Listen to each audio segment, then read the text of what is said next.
I think આપણે already live છે. Go live, live. Good afternoon, everyone.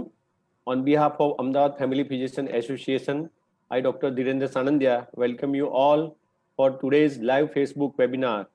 The topic is ivermectin as a potential drug therapy in COVID-19. And the speaker is Dr. Kedar Gandhi from Mumbai. Now I request AFPA Vice President Dr. Piyush Gandhi to give brief introduction of our speaker, Dr. Kedar Gandhi. Dr. Piyush Bhai.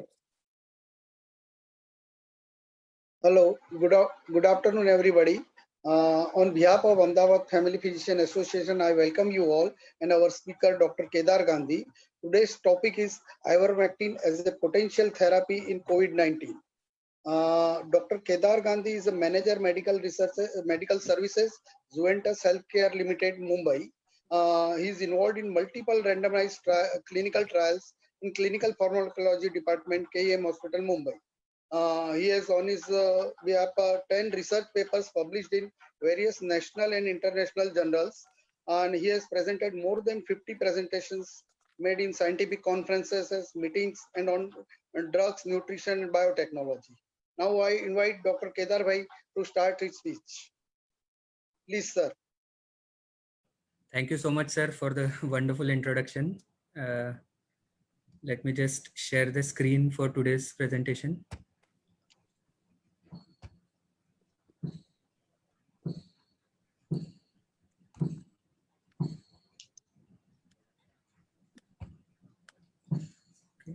Everyone can see the screen now? Yes. Yes. Okay. Thank you. So, good evening, everyone. I am Dr. Kedar Gandhi with Zuventus Healthcare Limited Medical Services, and today we will be discussing about role of ivermectin and with that vitamin C and zinc in COVID. So we will start with few introductory slide of COVID-19. What is it all about? Then we will discuss ivermectin in COVID-19. What is the mechanism regarding the coronavirus? Then it in vitro data, pharmacokinetics. What are the worldwide recommendations and COVID-19 studies, and one white paper which was published in Indian Journal of Tuberculosis. Then we will shift to role of micronutrients in our immune system. We will focus specifically on zinc and vitamin C today and its role in COVID-19. So this is the overview for today's presentation, and we will start with COVID-19. So COVID-19 and elusive foe. As we all know that coronavirus, this COVID-19, which came from Wuhan city of China, at least China accepts that also. So world is passing through toughest time after World War II, with more than 200 countries affected till now. So this pandemic has definitely changed our healthcare system, crippled our economics, and jeopardized our normal life across the planet. As we all know, for more than 5 months, we have been, most of the people are been sitting at home due to the lockdown in India. So SARS coronavirus 2, that is, it is a single-stranded RNA virus, severe acute respiratory syndrome coronavirus 2. So it is a RNA virus. So till date, there is no specific therapy for COVID-19. There is no specific drugs or drug of choice like that for COVID-19. And with vaccine still months away, it might take few months for vaccine to come. So we need to explore all the potential of the existing molecule. That's why we are focusing on different existing molecules. So we will start with ivermectin first and its role in COVID-19. So there are certain moments in history which have beneficial impact on all the mankind. Just like discovery of penicillin in 1928, when Alexander Fleming first discovered the first antibiotic, penicillin, it completely changed the world. So the discovery of ivermectin is one of those moments also. So let's see why. So in late 1970s, Mr. Satoshi Omura, a microbiologist discovered ivermectin from a microorganism isolated from Japanese soil. So Mr. Omura isolated from isolated ivermectin from a microorganism from Japanese soil. William Campbell, he was a collaborator at Merck Research Labs in New Jersey. So whatever finding Mr. Omura used to find, he used to send it all the way to USA to analyze everything.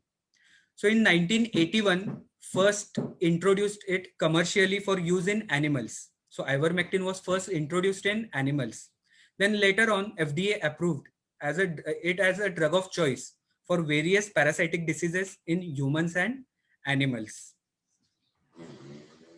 So wonder drug, ivermectin, the wonder drug. Why it is called as a wonder drug? So it is the essential mainstay. It is the essential mainstay of two global disease elimination campaigns. First is onchocerciasis and lymphatic filariasis. So for these two diseases, it is the essential mainstay therapy.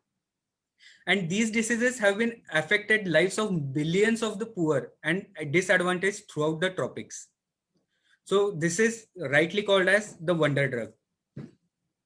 More than 250 million doses have been given every year since in this century. So for past 20 years, more than 250 million doses per year of ivermectins are given. So this is the picture of Mr. Satoshi Omura collecting soil from that exact soil where they found the ivermectin. So in 2015, Omura and Campbell won the Nobel Prize for Physiology/Medicine. So we will see about ivermectin. It is produced by the soil microorganism called as Streptomyces avermitilis, also known as ivermectins. So it is derivative of macrocyclic lactone ring. So what is this macrocyclic lactone ring? Many drugs are derived from this macrocyclic lactone ring. So such as macrolide antibiotic as azithromycin, antifungal polyene macrolide, and some anti-cancer macrocyclic antibiotics are structural derivatives of the same macrocyclic lactone. The unique structure of macrocyclic lactone enables the interaction with a wide array of molecular target and produces diverse biological action. So as we have seen, ivermectin has been derived from Streptomyces avermitilis, and it has all the properties like parasiticide, antibacterial, anti-cancer, and antiviral. As you can see in the picture, there are antiviral activity against many viruses like Zika virus, influenza A virus, and so on and so forth. So basically, it has a broad mechanism of action. Today, we will focus on antiviral mechanism of action of ivermectin. So antiviral effect of ivermectin against several RNA virus is due to its ability to specifically inhibit importin alpha and beta mediated nuclear transport. So what is this importin alpha and beta? So importin alpha and beta are adapter proteins which are involved in importing the proteins from cytoplasm to nucleus. So all these RNA virus, whenever they enter the cell, they bind to this importin alpha and beta. Then they get transported into the nucleus. So what ivermectin is doing here is blocking this binding. It is blocking its binding. In this picture, we can see the upper one where virus binds to importin alpha and beta. It binds to importin alpha and beta, then enters the nucleus. But when ivermectin is given, there is prevention of binding of viral protein to importin alpha and beta. So there is restricted entry of the viral protein in the nucleus. So there is decreased infection and higher antiviral response. So basically, ivermectin stops the viral protein from entering the nucleus by stopping it to binding from importin alpha and beta. So that is the main antiviral mode of action of ivermectin. So as we have just discussed, ivermectin inhibits the nucleocytoplasmic shuttling. from cytoplasm to nucleus, that shuttling is stopped from ivermectin. So what happens? It attenuates the severity of the disease and reduces the duration and spread of the infection. So it attenuates severity also and reduces the duration and spread of the infection. So ivermectin has the potential to be used in both prophylaxis also and treatment also of viral infections. So this was the first demonstrated evidence. This professor, as you can see the name Kelly, he is from Australia, and this study was conducted in Australia.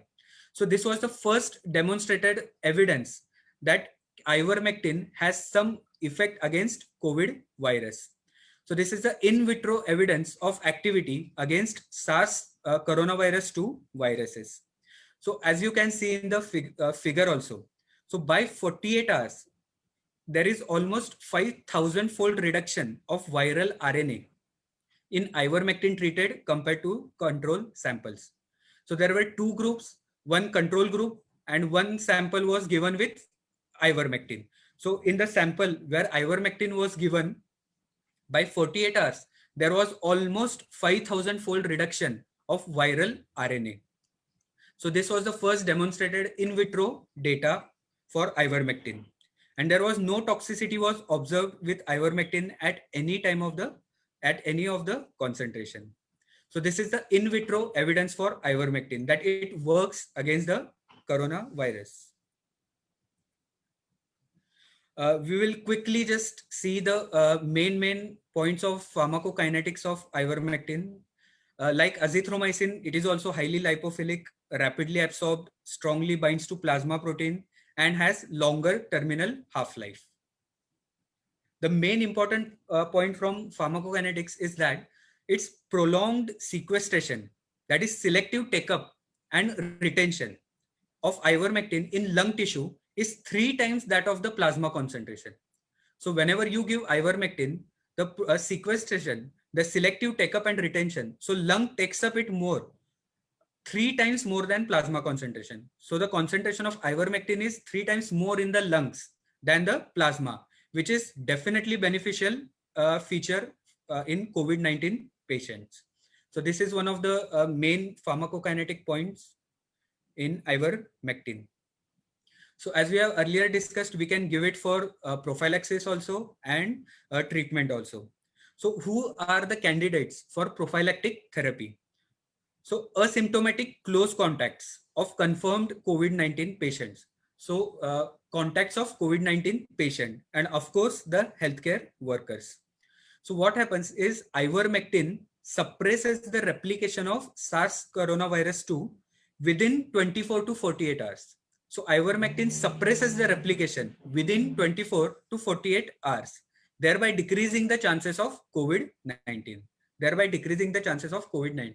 So that we can give as a prophylaxis in asymptomatic close contacts as well as healthcare workers. So definitely the interest in ivermectin has been worldwide, and many scientists are working on ivermectin as of now. And many countries have given out recommendations also. Here are some of the recommendations. Australia. So Australia's Center for Digestive Diseases medical director, Professor Thomas Brody, what he has to say, he says a combination of ivermectin, zinc, and doxycycline. All the drugs are approved by FDA, and they are also approved in the Australia. So a combination of ivermectin, zinc, and doxycycline has shown positive result for COVID-19. And it is being used both as treatment and prophylactic measures in Australia. So this was from Australia. Even in Brazil, they are recommending it as a prophylaxis for healthcare professional also and for people at risk also. In Peru, the famous Dr. Fernandez, he says, if more Peruvians took ivermectin, there would be fewer cases of COVID-19. That is what he has to say about ivermectin. So there also they are recommending for healthcare workers and individual at risk. So it was about other countries. What about India? Uttar Pradesh has given out the guidelines for ivermectin use in COVID-19. Just last month, as you can see on the screen, 6th August 2020, Uttar Pradesh government has given guidelines for prophylaxis also and for treatment also. So in prophylaxis, so what is the dose in prophylaxis for in contacts? It is 200 micrograms per kg body weight on day 1 and day 7. So 200 microgram per kg body weight for a 65 to 70 kg man, it comes around to 12 mg. So 200 microgram per kg body weight on day 1 and day 7. But in healthcare worker, same dose on day 1, day 7, day 30, and then every month. Day 1, day 7, day 30, and then every month. So this is the dose for prophylaxis.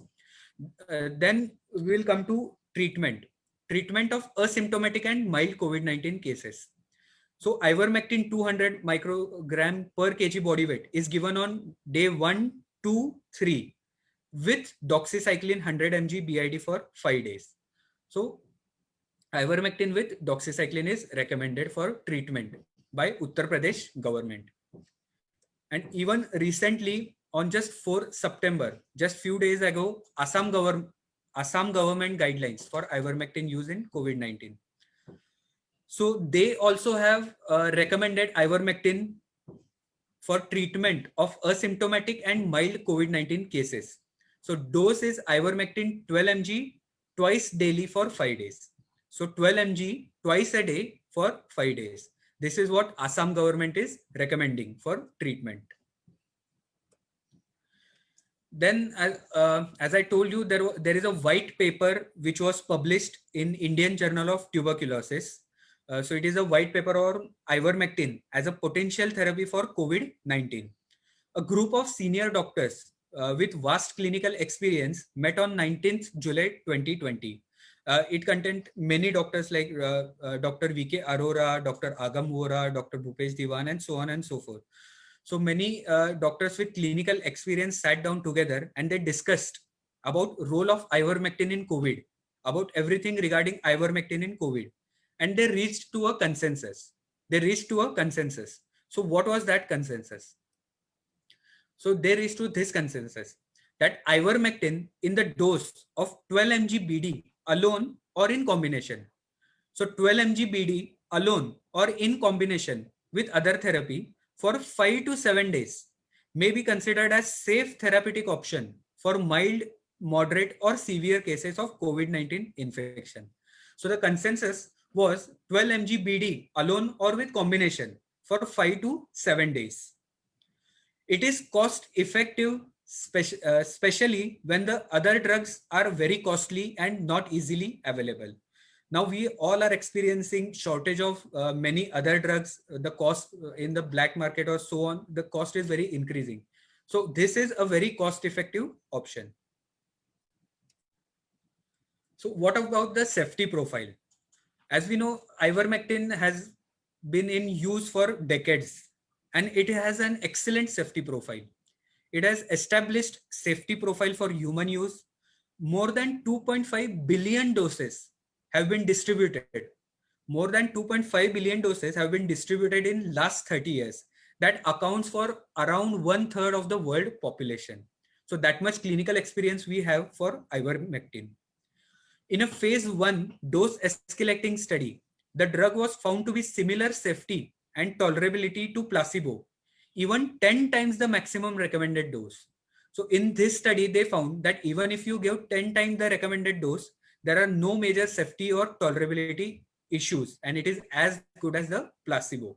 So overall, we know it has a vast clinical experience and there is an excellent safety profile for ivermectin.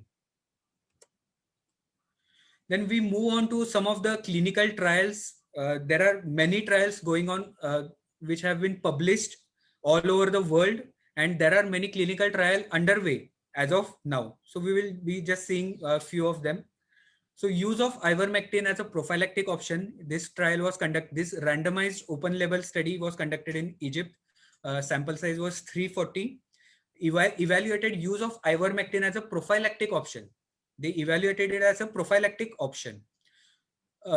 So ivermectin in a dose according to the weight. So 40 to 60 kilo, they received 15 mg per day, 18 mg, 24, so on and so forth. So the main result was they reported 92.6, so around 93% protection rate with prophylactic ivermectin therapy.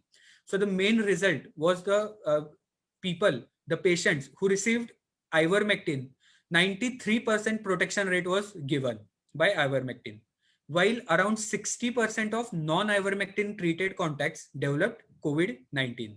So these figures are quite significant, where 93% contacts did not develop COVID-19. So this is another study, ivermectin in COVID-19 study, ICON. So ivermectin was given in 173 patient and with usual care, and 107 patient did not receive ivermectin. So the results were lower mortality in the ivermectin group. As you can see the result, 15% mortality in ivermectin group and more than 25% in non-ivermectin group. Sizable difference in successful extubation rate. So 36% in ivermectin and 15% in non-ivermectin group. So here we can see the result that mortality was reduced and successful extubation rates. So patient was recovering in ivermectin group. Next study is ivermectin doxycycline versus hydroxychloroquine and azithromycin study. So it was conducted in Bangladesh, as we were discussing earlier. So ivermectin with doxycycline versus hydroxychloroquine with azithromycin. So group A and group B. Group A received ivermectin and doxy, and group B received hydroxychloroquine and azithro. So what were the results? Outcome of group A versus group B. Recovery rate was 100% in group A. So group A was ivermectin group, and the recovery rate was 100% as compared to group B where 96%. Even mean symptomatic recovery duration. So the duration of recovery also reduced in 5.93 day in ivermectin group and almost 7 days in the other group. Negative PCR was on day 8 in ivermectin and around day 9 in the other group. So adverse events were also lesser in ivermectin group. So in this study, they demonstrated that recovery rate was excellent. Recovery duration also reduced by ivermectin.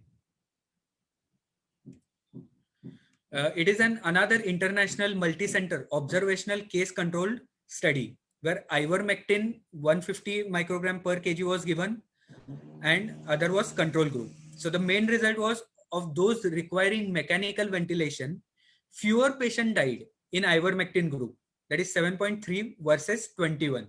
So it is like 3 times. So the patient who received ivermectin, fewer patient died. Overall death rate was also lower with ivermectin. So this was the result. This was a very recently published trial in Iraq, ivermectin as add-on therapy in COVID-19 management. So here ivermectin was given as add-on to hydroxychloroquine and azithromycin. So the main result was the mean time to stay in the hospital was significantly lower in ivermectin group. You can see the p-value. The add-on use of ivermectin had better effectiveness, shorter hospital stay, and relatively safe compared with control. So this was another study of ivermectin where it showed better effectiveness and shorter hospital stay. So successful ivermectin as a treatment for early stage of COVID-19. So ivermectin was administered in around 1300 early stage COVID-19 patient. So treatment dose was from 100 microgram to 400 microgram per kg. So results were excellent. 99% of them were cured. Average duration of full infection reduced from 21 days to 10 days. Drug starts inhibiting the virus within a couple of days. And only side effect reported were mild heartburn and diarrhea. So this was another study in more than 1300 early stage COVID-19 patients. So overall, ivermectin is a FDA approved for parasitic infections, widely available everywhere. It is available. It is cheap, and due to inclusion on the WHO model list of essential medicine, it is included in the WHO model of list of essential medicine. So ivermectin exerts broad spectrum of antiviral activity against several animal and human viruses. So ivermectin is an inhibitor of COVID-19 causative virus in vitro also, and there are many clinical trial also. So we have already seen that it stops the viral protein from entering into the nucleus. That is how it works. So a single treatment caused 5,000, almost 5,000 fold reduction in virus at 48 hours. The in vitro study in Australia we have seen. So antiviral activity of ivermectin may be mediated through inhibition of importin alpha and beta mediated nuclear transport of viral protein, just as we discussed right now. It has proven record of on safety in human use, potential to become therapeutic option for COVID-19. So we have seen the mechanism of action, doses, as many people are recommending 12 mg twice a day for 5 to 7 days. It is quite safe in for treatment in COVID-19 patient. And as for prophylaxis is concerned, recommendation says that 200 microgram per kg per day on day 1 and day 3. So this is the dosage for ivermectin. So let's move on to role of micronutrients. So importance of a complete whole meal has been told to us by our mother, grandmothers, and our ancient sages and our ancient text also. So role of micronutrients. Every stage of the immune response depends on the presence of specific micronutrients, including the various vitamins and minerals like zinc, iron, copper, and selenium. They have synergistic roles based on their complementary mode of action. So this is in this slide, it is very much clear that at every step, as we can see here, innate immunity and adaptive immunity. So the physical biochemical barriers, immune cell response, and even antibody production at all stages of the immune function, all these micronutrients are of utmost importance, like vitamins A, B, C, D, and minerals like zinc, iron, and copper. Today, we will focus on vitamin C and zinc. So vitamin C and zinc are one of the key components with well-established immunomodulatory effect with benefits in infectious diseases, and they have potential role in the management of COVID-19. So today we will focus on zinc and vitamin C. So we will first see zinc in COVID-19. So in this slide, we can see there are a lot of key roles in immune system of zinc. Zinc has role in inflammation, antioxidant effect. Then it has role in proliferation and normal functioning of T cells. Then response to antigen, even antibody production and development. Zinc is very important. Then maintenance of structural and functional integrity of the mucosal cell and antimicrobial effect. So all these roles zinc has to play in our body. So impact of zinc supplementation on immune function. There are many, to say a few beneficial effects in intestinal immune function, increases cytotoxicity of natural killer cells, restores thymulin activity, increases number of cytotoxic T cells. So what is the RDA? Recommended dietary allowance for zinc is around 11 mg per day for adults, male adults, and 8 mg per day for females. So that is recommended dietary allowance. And in children, it varies from 5 mg to 11 mg. So that is recommended dietary allowance. So there have been many studies. There have been many studies in various conditions regarding zinc. So zinc in reducing the risk of acute infections. So mostly high quality evidence indicates that the supplementation with zinc can reduce the incidence of otitis media in younger children. Then there is a reduction in incidence of lower RTI also after zinc supplementation. So these are few trials where zinc has been proven effective in respiratory tract infection, diarrhea, otitis media, and different conditions. Even WHO and UNICEF, the World Health Organization, and United Nations International Children's Emergency Fund recommends zinc salt along with osmolarity ORS for diarrhea, pediatric diarrhea. So WHO and UNICEF is recommending in the pediatric diarrhea. So 20 mg per day for more than 6 months and 10 mg for less than 6 months. So what is the role of zinc in COVID-19? So zinc deficiency may be common because dietary diet, whatever we are eating right now, it is all dearranged. So many deficiencies can be seen nowadays. So zinc helps enhance the interferon type 1 response to the virus, participates in many regulatory pathways.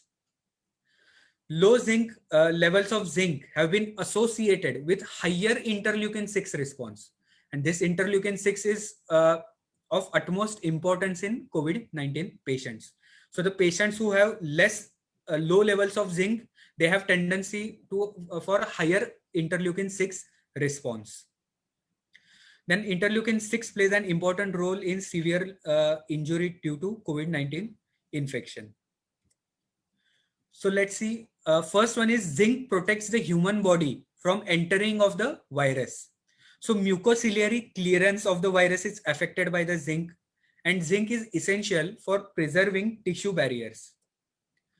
So first one was zinc protects the human body from entering the virus.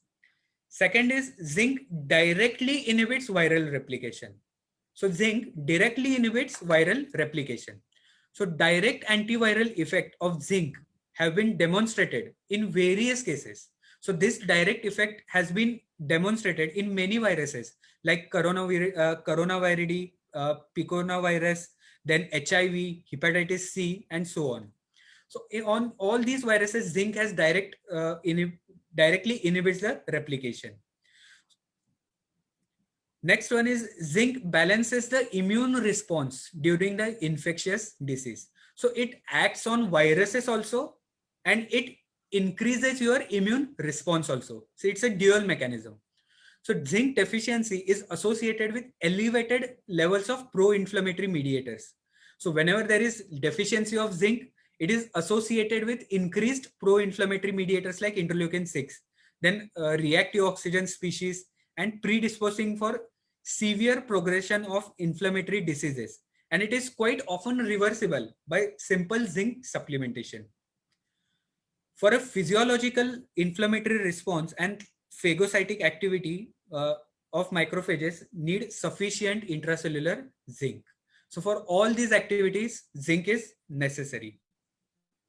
So what we have seen is zinc reduces viral replication, reduces viral attachment to the mucosa. So by these two, it reduces the viral load. So it is works in two ways. It acts on virus also, and the second one, it improves our immune response. It increases our immune response. So it reduces virus role and enhance the host resistance and reduce the viral infection. So this is the main mechanism of zinc. So what is the recommendations? Are different recommendations for prevention.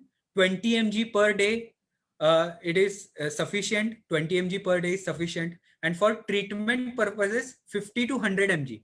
50 to 100 mg for around 7 to 8 days is sufficient. So we have already seen all the role of zinc supplementation, how it protects the body, how it inhibits the replication of viruses and improves our immunity. So zinc is a cost efficient, globally available and simple to use option with little to no side effects.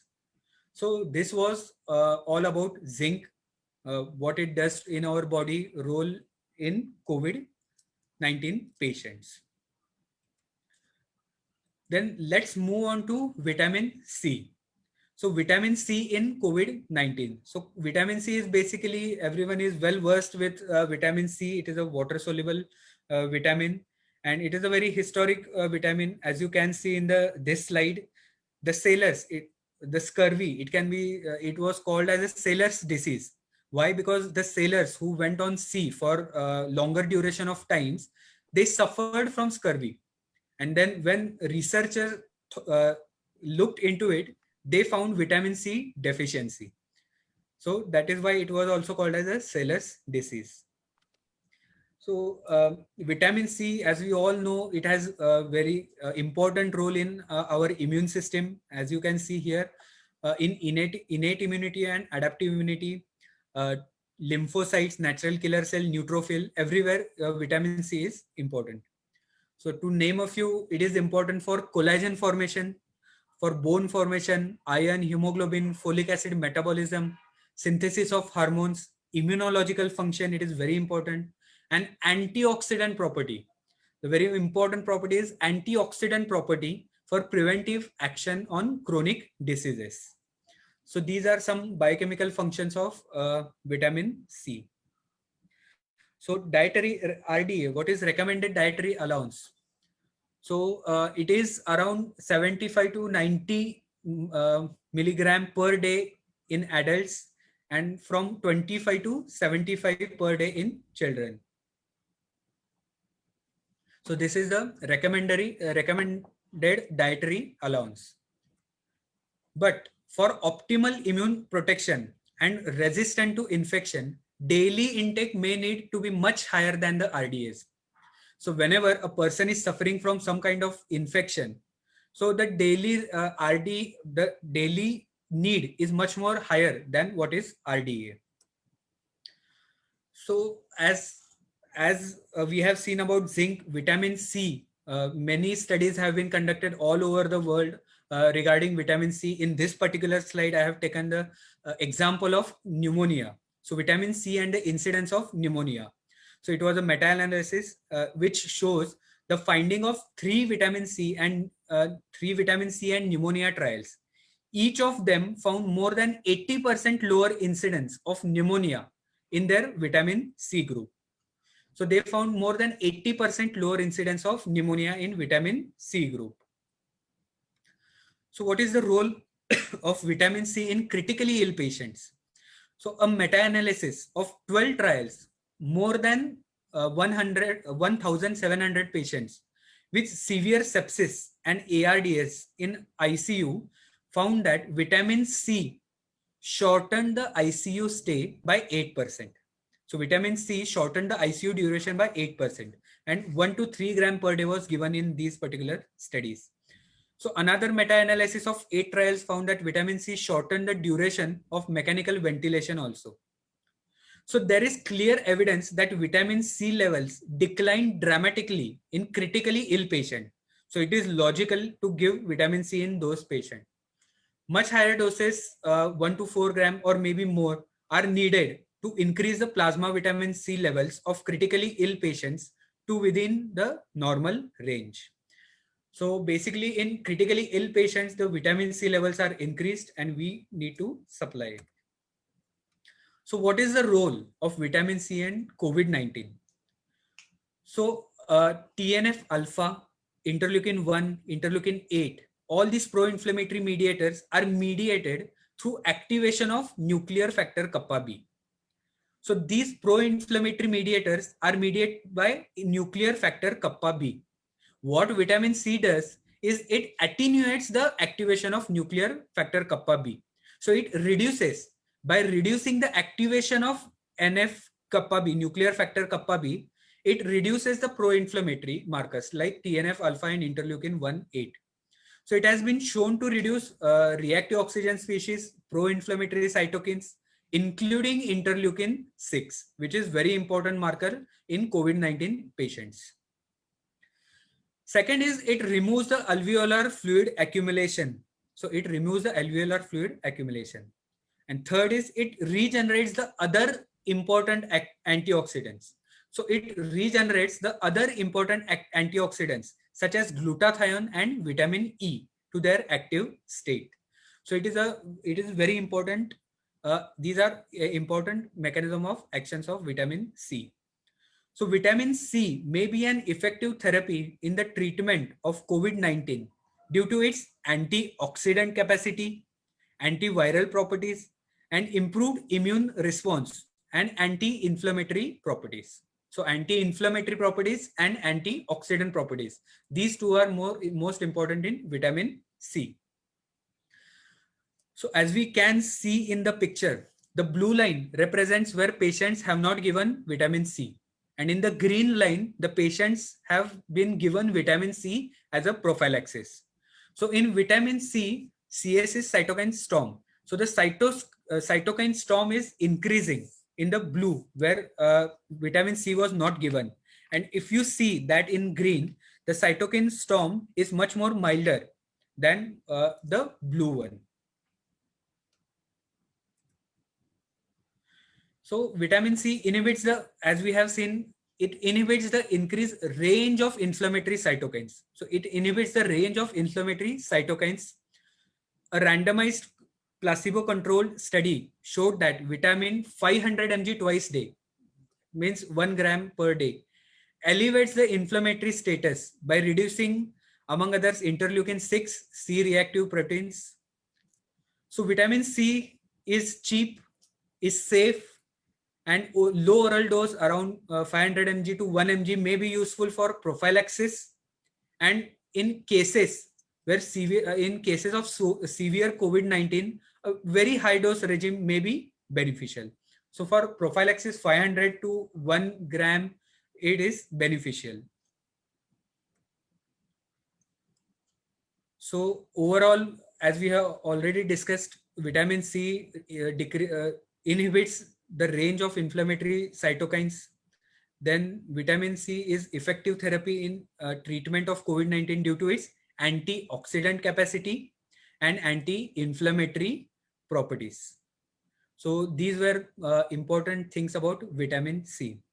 So overall, we have discussed today the role of ivermectin, mechanism of action of ivermectin in coronavirus, then different trials, different recommendation worldwide and even in India, what recommendations are there, many clinical trials and many more are underway right now. Then we moved on to zinc, its role in our immune system, then in COVID-19 patients. Then we ended with vitamin C with its role in our immune system and COVID-19 patients. So thank you very much, everyone. Thank you, Dr. Kedar V. Gandhi, for very informative talk on role of ivermectin, vitamin C, and zinc in COVID-19. Before we proceed for the question answer session, there is one announcement by our senior past president of AAPA, Dr. Ashwin Bhai, for benevolent fund for late Prakash Bhai. Dr. Ashwin Bhai. Thank you, Sanandya Sahib.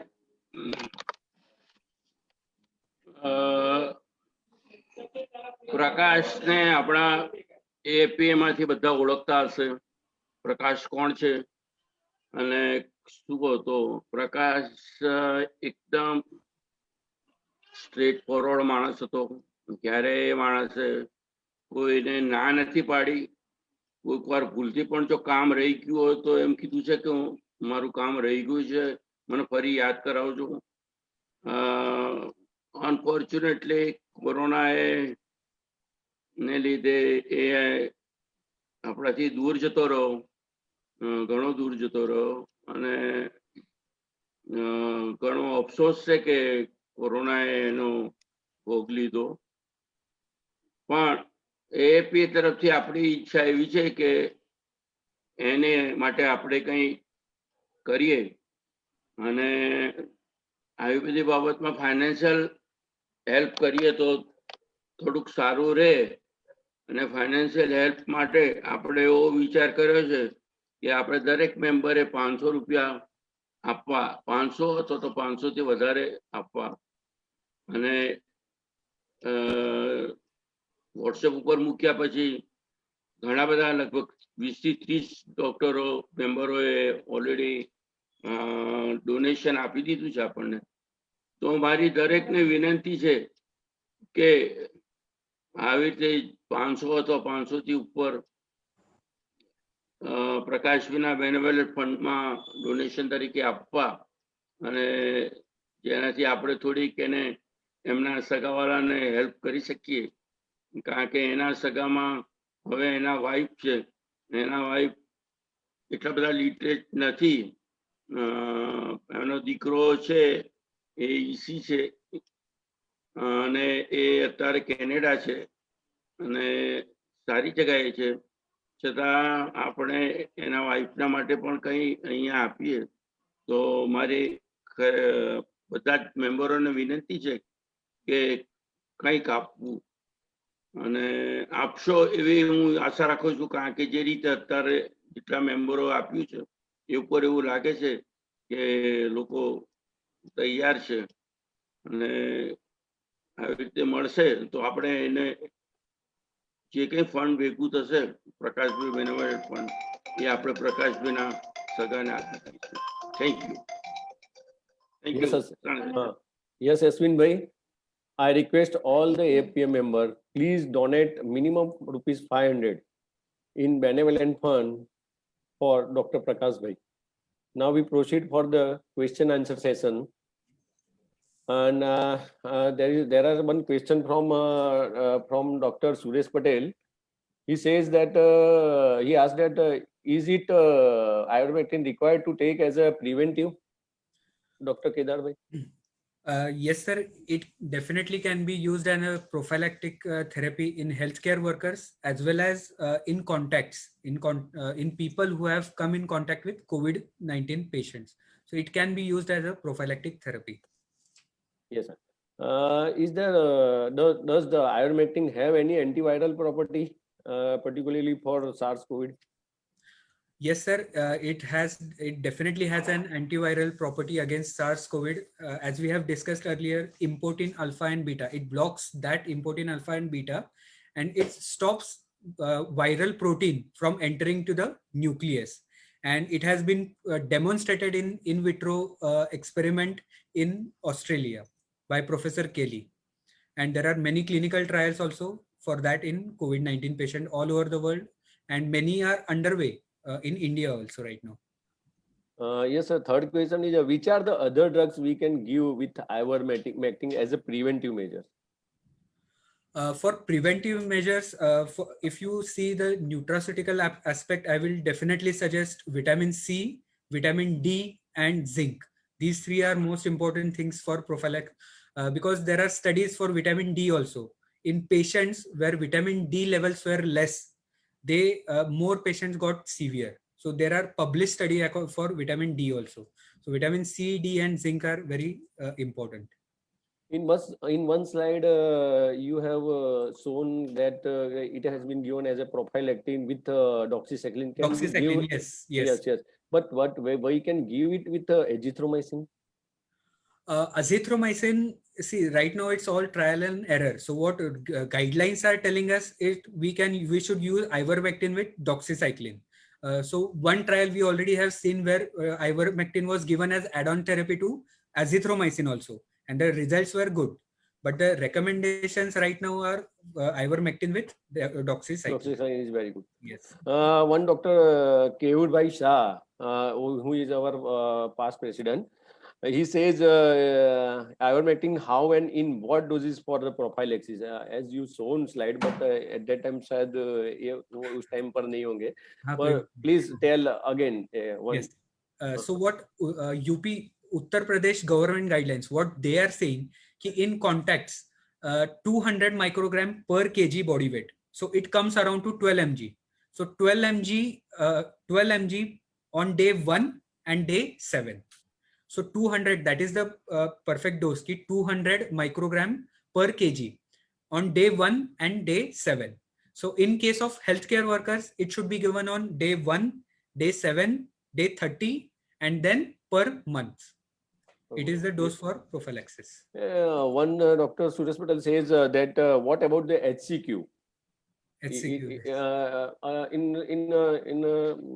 in शुरुआत में क्या था ना कि लोग HCQ as a prophylactic दे रहे थे इसलिए. Right. हाँ तो yes, even President Donald Trump ने भी बोला कि it's a changing game changer drug. But as the studies went on, maybe उसके side effects भी बहुत ज़्यादा है with hydroxychloroquine, heart related भी ज़्यादा है. So there are still many people who are taking hydroxychloroquine. No. As a prophylactic. Yes, no doubt about that. What is different with ivermectin is the safety profile of ivermectin. It is distinctly different than hydroxychloroquine. And another question from Rajesh Soni, Dr. Rajesh Soni says, what is the role of methylene blue? Is that idea? Methylene blue, I am not really sure about it right now, methylene blue. So Thank you, Dr. Kedar Gandhi sir, and with us, Dr. Sanjay Naval, for spending valuable time for us for today's lecture and webinar. This lecture is very important for us. There are so many myths about ivermectin, but all the presentation of your side is giving all the answers about the ivermectin 12. And thank you so much for spending valuable time with us. And thank you, our chairperson, Dr. Piyush Bhai Gandhi, for joining with us. And thanks to Juventus Pharma team for organizing this webinar. And special thanks to Mr. Sailendra Misra, Regional Manager of Juventus Pharma, for supporting our association. Thank you very much, and thank you all. Jai FPA. thank you. you. Thank you, sir. Thank you, Kedar bhai. Thank you, Kedar bhai and team Juventus.